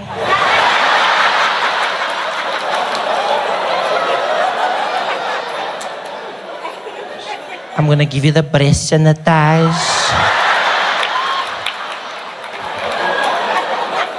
Now she's chasing me down the street. Do you know how scared I was? Running away, holding my chicken, screaming for help in a confidential voice. Help me, help me, help me.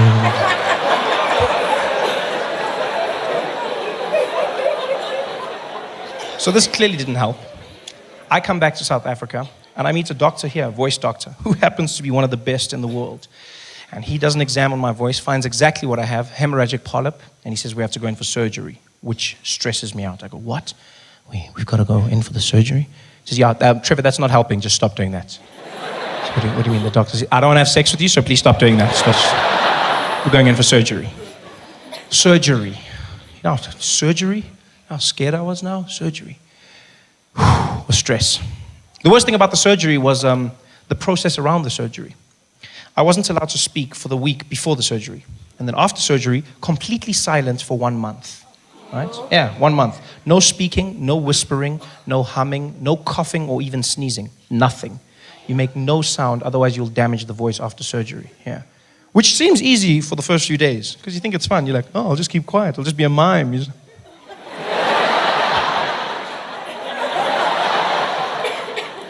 Then it gets boring, and then it gets difficult. Because then you start meeting people that know you and they want to have conversations. Fans in the streets, friendly people, you know.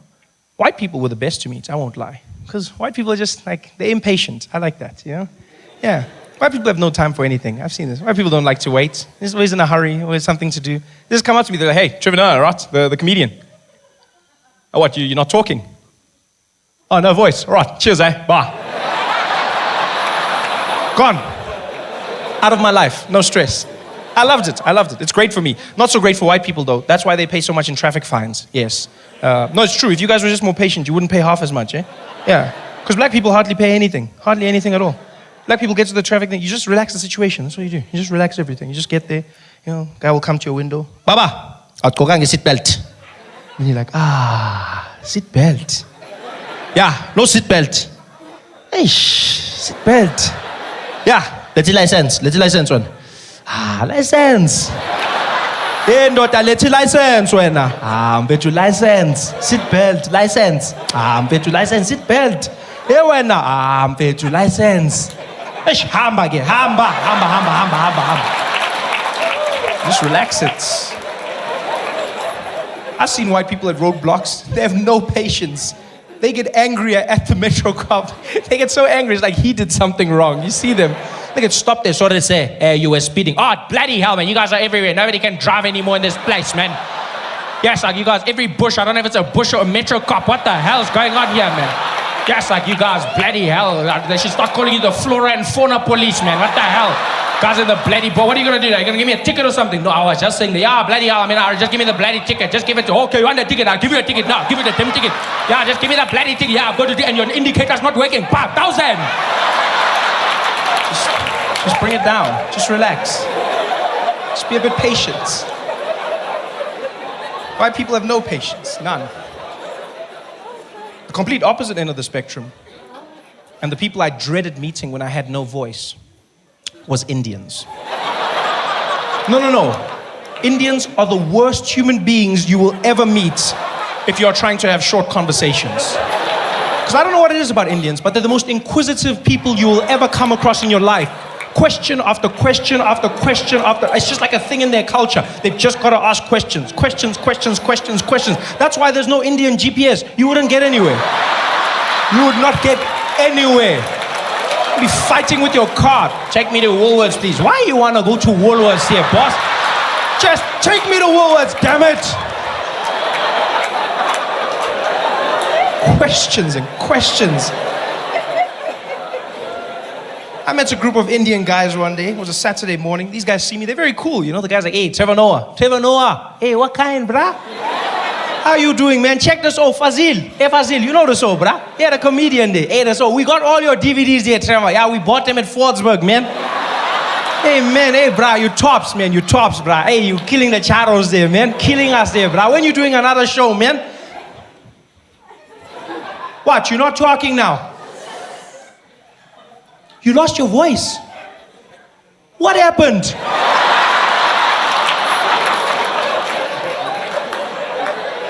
Hey, boss, how are you gonna be a comedian but you don't got a voice, bruh? I'm like, yeah, but you're an Indian without a GTI. I mean...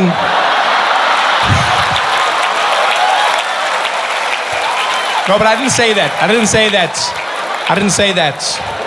Because I couldn't speak, so I thought it. But that guy had me worried, though. How was I going to be a comedian without a voice? You need the voice to do comedy. No voice, no comedy, nothing I can do. I was stressed. It was over. Then I thought, no, you know what, Trevor? It's never over. You commit. You believe. Maybe you'll be the comedian without the voice. Yes. Oh, yeah, you laugh at me. You laugh. But look at Oscar Pistorius. Huh? Look at him. Yes, no legs. No legs. But he didn't let that stop him from becoming a killer. No. Than I think I've ever had. I'm enjoying America more now than I've ever enjoyed it. Every day. I don't even know what it is. I think, you know what, I think it's, you enjoy a place differently when it might be ending, you know? It just has like a different feeling to it. You're just like, what does that taste? The final season? Because you never know with America. You really never know. Every day is the best day and possibly the last day. I'm having an amazing time. I truly am. This year was such a blessing because I got to travel around the world doing shows in places I'd never performed before, places I've always wanted to do comedy. I've always wanted to try it out. You know, did shows in Berlin, Germany, for the first time ever. That was really amazing. I won't lie, people freaked me out. People freaked me out before I went there. Like similar to Detroit, you know, when people are like, oh, watch out, Detroit, watch out, Detroit. You know, like people were like that with Germany as well. Like when I was going to Berlin, people were like, dude, Germany? Do they laugh? I'm like, what do you mean? They're human beings. Like, I don't know, man. Do they laugh? People got to me. There was a point when I was heading to Germany where I was like, maybe Germans just sit in the audience like, yeah, that was a comedy show. But they don't. They laugh. They're actually great audiences. I had an amazing time in Berlin. It's a city that sneaks up on you because it's so culturally diverse. You know, it has a burgeoning art scene, you know, fantastic music. The history in Berlin is truly deep and rich. You know, I love traveling and seeing places whenever I'm in certain cities. And in Berlin, I went out with like a tour group. And I had a great time, but I wish someone had warned me how painful a lot of like Berlin's history is, right? Because that was basically the headquarters of the Nazi party. So like everything ties back to Hitler. I didn't know this. I thought we were going on like a cute little tour. I ask a lot of questions. I'm curious. This brought the mood down. And we're out and about. The tour guide was doing his shtick. He was happy as well. He was like, you know, here behind me you can see this is one of the largest airports that was ever built in the world. Yeah, it is a world famous airport here in Berlin. And it is so large that they filmed the Hollywood movie, The Hunger Games, inside this airport. Yeah? Any questions? And I was like, yeah, wow, how old is this thing? He's like, this is almost 100 years old. I'm like, damn, and like, who built it?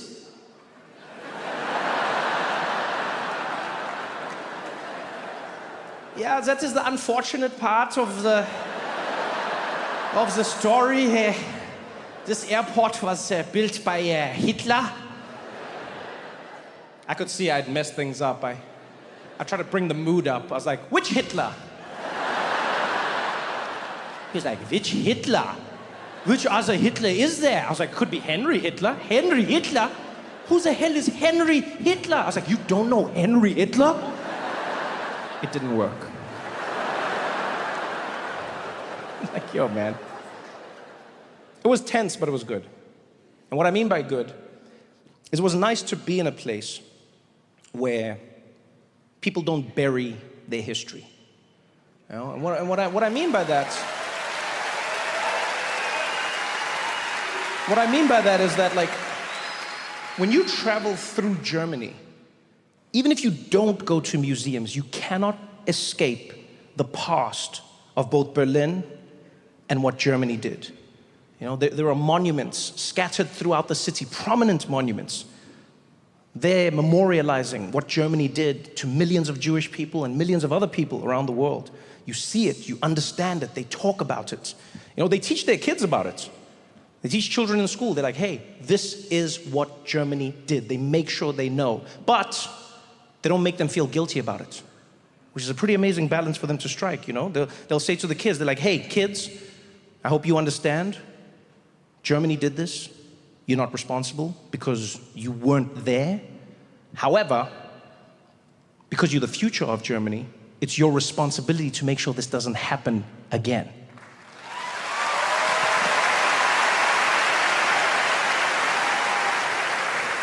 You know what I loved about being in Germany when they were talking about their history is how forthright they are about it. You know, they know it's painful. They know that it's a terrible blight on who they are, but they don't hide from it. Like when I saw them doing this, I was like, man, I wish America did this with history. You know? Because you ever see how awkward it is speaking about history in America? It gets tense. Doesn't matter what history it is, it gets tense. You know, Columbus Day is one of those days. Every year in New York, there's a fight. Every year. Here in Detroit, there was a fight. There was a bust of Christopher Columbus that was around for 110 years.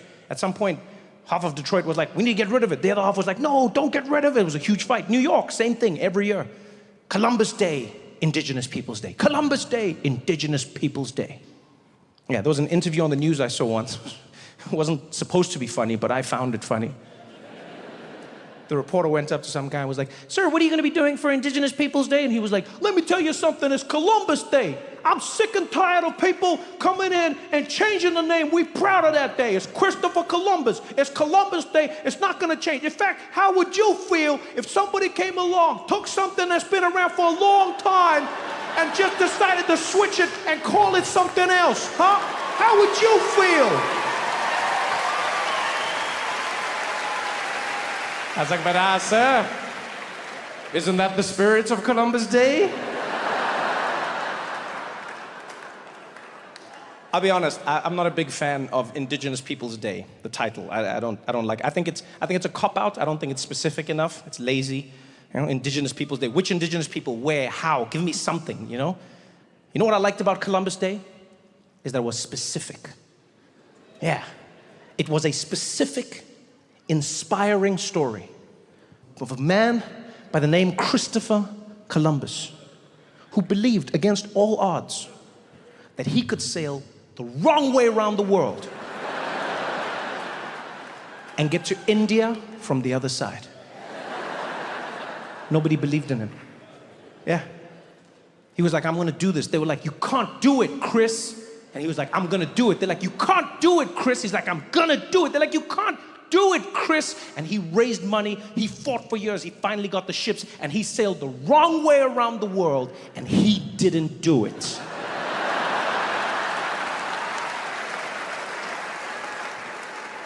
Not only did he not land on the other side of India, he found himself in a place called the Caribbean, and he was like, this is India. And the people there were like, I don't know if you've been eating some of the herb we've been leaving about, but this is totally not India. And they're like, this is India, and you guys are Indians. They're like, brother, we are not Indians. He's like, I know Indians when I don't see them. You're Indians. You're just on the far side, so you're West Indians. And he stuck with it. Christopher Columbus stuck with it his entire life.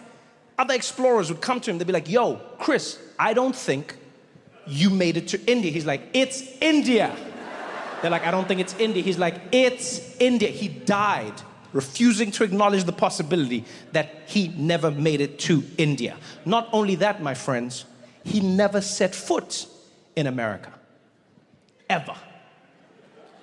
Ever. And yet, he had a public holiday named after him in America. That, my friends, is the inspiring story of how white men can fail up.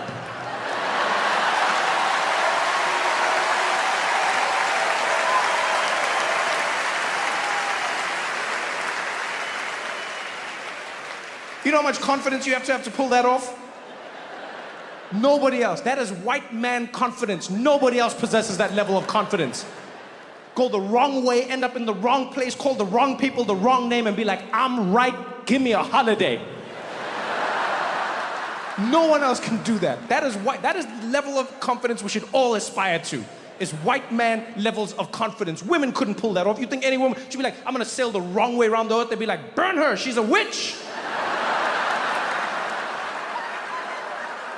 You think people of color could have pulled that off? You think black people could pull that off? Wow, really? Black people's gonna sail around the world, wrong way around, get to the place they're not supposed to be, probably get arrested for trespassing. Be like, what are you doing here? Be like, man, my bad, man. I thought I was getting to India, man. My bad, man. I apologize. Man, I don't even know what I was thinking, man. You know what, man? We should have never messed with ships. It never turns out good, man. I apologize. I apologize, man. This won't happen again.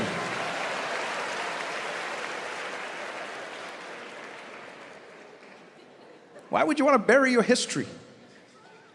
So much joy, there's so much to learn. You know?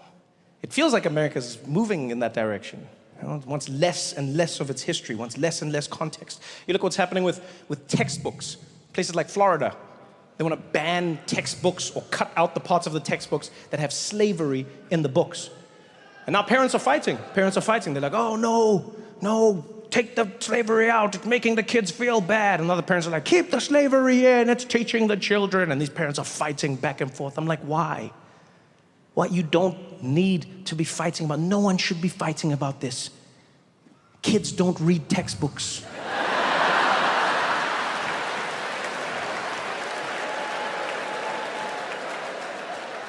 They watch TikTok. If you want to get to the kids, that's where you gotta be. There was slavery. Ships came. Yeah, they...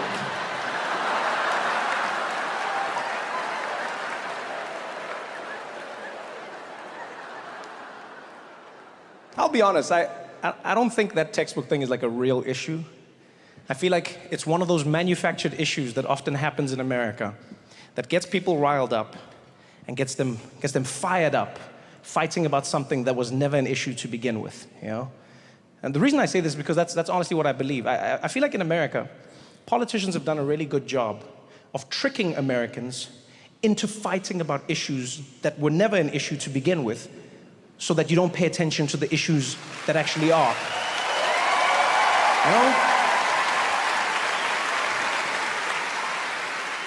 If they can get you fighting about what's in a textbook, you don't pay attention to the fact that inflation is out of control. You don't pay attention to the fact that rents are out of control. People cannot afford to live anywhere. Your salaries have never kept up with inflation. Corporations steal billions and billions of dollars from their employees with no ramifications. You don't pay attention to any of that. You pay attention to what's catchy. It's easy to keep up with. It keeps you going. You know? Ooh, can trans people use public bathrooms? Ooh. It's manufactured. Who was actually dealing with this issue? And I mean this, honestly. Who was actually dealing with this issue?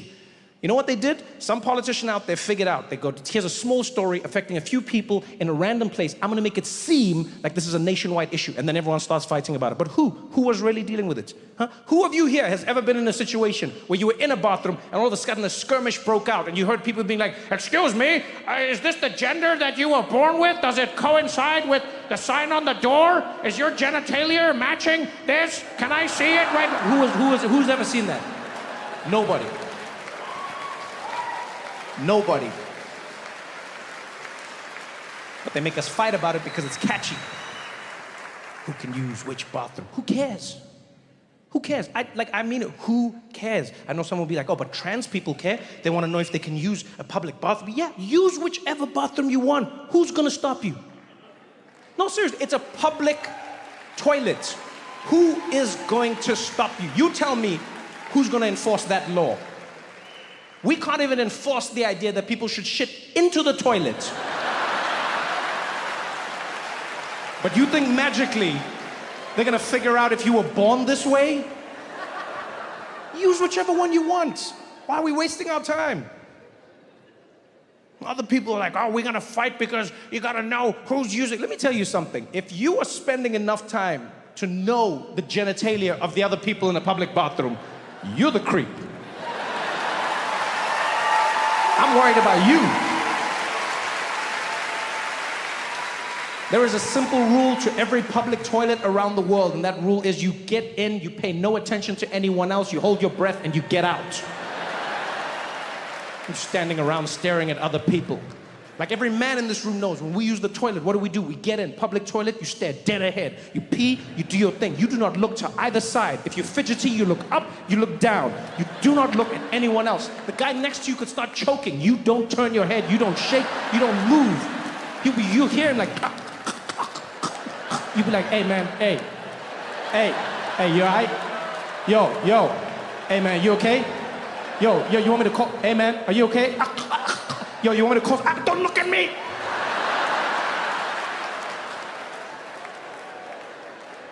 What are we doing? What are we fighting about?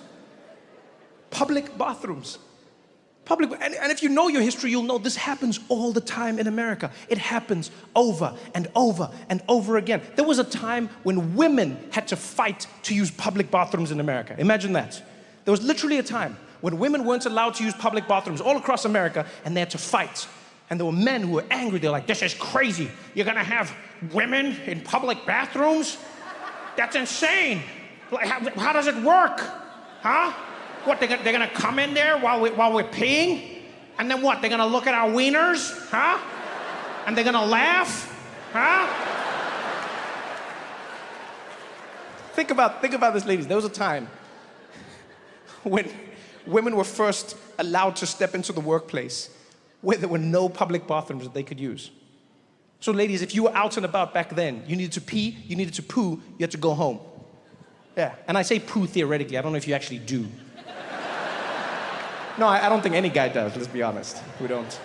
Like, we assume this on a biological level, but I don't know for certain that any woman actually, in fact, any man in here, think of any woman in your life. Do you know the last time she pooed? I don't think you know. I don't think you know. There is no forensic evidence to back up that claim. There is no smell, there is no stain, there is no nothing. And ladies, I don't know who's doing your bathroom PR, but they're doing a stellar job. Stellar job. Women go to the bathroom, smells better when they come out of it. How? You never know when a lady's pooing, never. Because also, women keep the same amount of time. That's the most impressive thing. You give nothing away. Yeah, a woman's gonna go pee, it takes 10 minutes. She goes to the bathroom, right? Gets there, tinkle, tinkle, tinkle, comes out, washes her hands, powders her face, texts on the phone a bit, comes back to the table. You have no clue. Yeah, if she's gonna go poo, same thing, 10 minutes. Goes to the bathroom, does a thing, pellets, comes back out, wash her hands, powder the nose, text her friends, get back out there. You have no clue. With men, you know exactly what we're doing. Discretion is not our forte. You know when every single man is gonna go pee. Why? 2 minutes. Off to the bathroom, we're in there. Quickest thing ever. It's like a NASCAR pit stop. Yeah, we get in, we pee, we come back out, act like we're washing our hands, and we're back.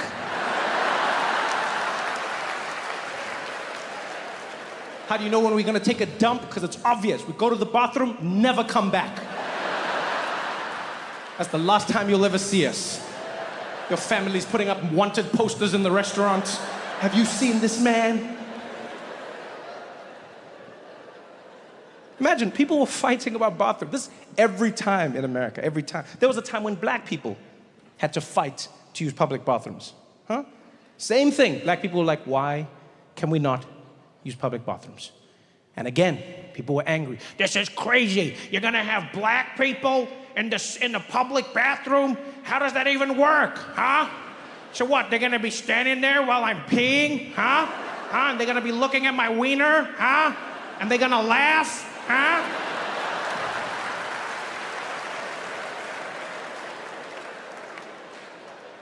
Yo, I'm old enough to remember when there was a discussion in America about whether gay people could use public bathrooms. This was an actual topic of discussion.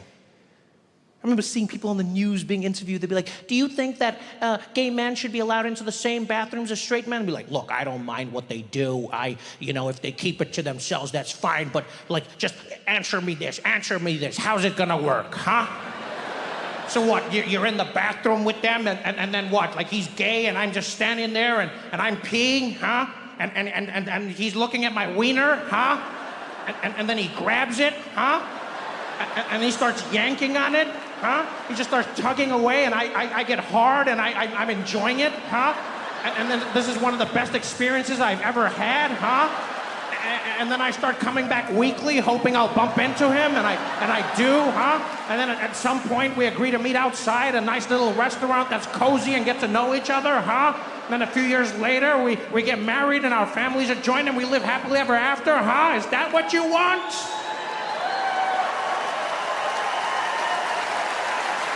Why? Public bathrooms. That's why you shouldn't bury your history. Yeah, because if you know it's happened, you know what to predict. You understand why it happened in the first place. Germany does that in a truly astounding way. Look, it's not perfect. It'll never be perfect. But Germany is one of the only countries in the world that has actively paid reparations for what they did. One of the only countries in the world that has actively apologized. And one of the only countries in the world that's set about changing how they see themselves and how the world sees them. After World War II, Germany changed a bunch of laws. They changed the iconography of the country, what you could hang, where you could hang it. They changed their national anthem. Yeah. Imagine that, they changed the national anthem. They felt that the national anthem was a nationalist song that the Nazis used to inspire people to think the wrong things, and they changed it. The original song was a song called Deutschland, Deutschland über alles. And you've probably heard it like in old movies or whatever. The song went like, Deutschland, Deutschland über alles auf der Welt. And translated into English, it means Germany, Germany, over everything in the world. And clearly they meant it. Yeah. Where most anthems are theoretical, Germans are precise. But after World War II, they were like, we can't have that same attitude. And so they changed the anthem. They had new lyrics. The new lyrics are, Einigkeit und Rechts und Freiheit für das deutsche Vaterland. Which translated into English is, unity and rights and freedom for all the people who live in Germany.